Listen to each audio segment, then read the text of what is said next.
What's up, horror fans? This is your Gothic Guru and my man General Deez right here. We are here to provide you with a review for the new 2019 IFC horror flick. I'm talking about The Wretched. Now, the premises for this movie is pretty basic. It is a troubled youth, a little teenager who moves in with his father. He's struggling with his parents' divorce, and his father just so happens to live next to a witch. Now, in this review, we're going to go through different categories, categorizing the different stages of this movie. First off, we're going to talk about the intro. What did you think about the intro? I thought the intro was pretty good. It was a quick spark. It ramps you up. It hooks you in. You're like, okay, what's going on? I gotta see a little bit more of this. It did. It wasn't anything overly crazy. It wasn't the greatest intro of all time, but it did just enough to hook us and make us want more. Yep. All right, now let's talk about the characters. What did you think about the characters, the character development throughout the movie? The characters were pretty lovable. They weren't anything crazy, run-of-the-mill. They're your run-of-the-mill, average, nice guys. Yeah.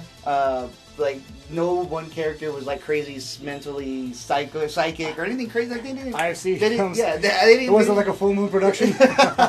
They didn't throw anything wild out there. They gave you your base characters and a good backstory to them, and then they ran with it. I agree. It wasn't like there was one particular character. Like there was no Peggy Hill in the movie or anything like that. I know in IFC films there's always that one. They kind of do. They kind of do. There's always that one. I genuinely, they're very relatable. I'll use that word. They were very relatable characters throughout the movie. So I'm not mad about that. Absolutely. All right, let's talk about the special effects in the movie. The gore factor. What did you think? Special effects with gore factor. I felt that they did a really good job with it. It didn't feel too much with over CGI. It didn't feel like.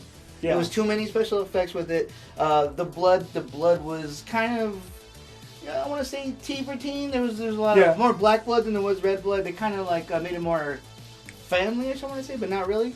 Yeah, it was like a PG-13 movie. Yeah. You know, it was practical effects. It's not like we're watching Avengers Endgame. There doesn't need to be that many special effects in this particular movie. But like I can appreciate practical effects, especially in horror these days. Yeah, absolutely. You know, so many of these Hollywood horror movies are just smashing CGI in our faces. Yeah. You know, things like the Thing horror remake and stuff. It's ruining these movies. I actually love the natural makeup on a lot of them. Absolutely. Like Hollywood, if you're listening, please, practical effects right here. Now, let's talk about the antagonist of the film, the monster. What did you think? The monster. You don't see very monsters like this. However, you see the same theme, but they mashed this one up into one, and it was super different. Yeah, I've never seen a Trent and a Skinwalker. Like a Trent Walker. That was literally the first for me. So a Walker, yeah.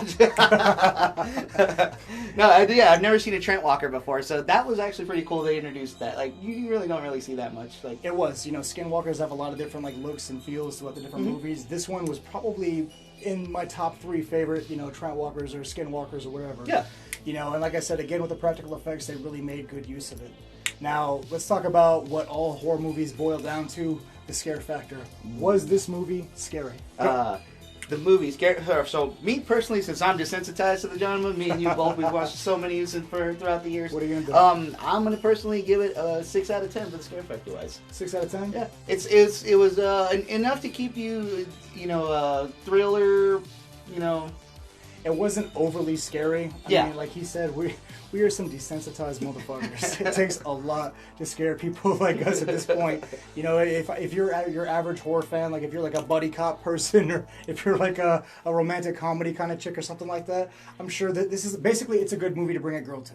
I'm sure she's probably gonna get scared, not to be sexist or anything like that. It was a good suspense thriller. It was. I like the suspense part of it. It was. It was. Now let's get down to brass tacks. Your overall, from 1 to 10, what would you give this movie? Ooh, my overall, since I do appreciate the practical effects, the different monster, the Trent Walker, and the fact that it was an IFC film. I love that it's a Trent Walker.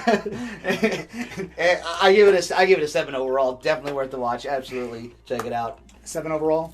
I'm pretty close to that. I'd honestly give it a 7.3. Okay. Like I really appreciate that there was laughter in the movie. They really went out of their way to make it creative. True. And it's not the movie's fault that we are very desensitized or whatnot. It did a good job. Basically, it was absolutely worth watching, especially if you're a horror fiend like us. Absolutely. Now, we hope you guys enjoyed watching this video as much as we enjoyed making it. Yeah, we're doing it big. As a horror fan, we absolutely love that you guys are watching this. If you're a fan, please like and subscribe and creep on, creep in a reel. Creep a reel. This is your Gothic Guru and General Deez. Out.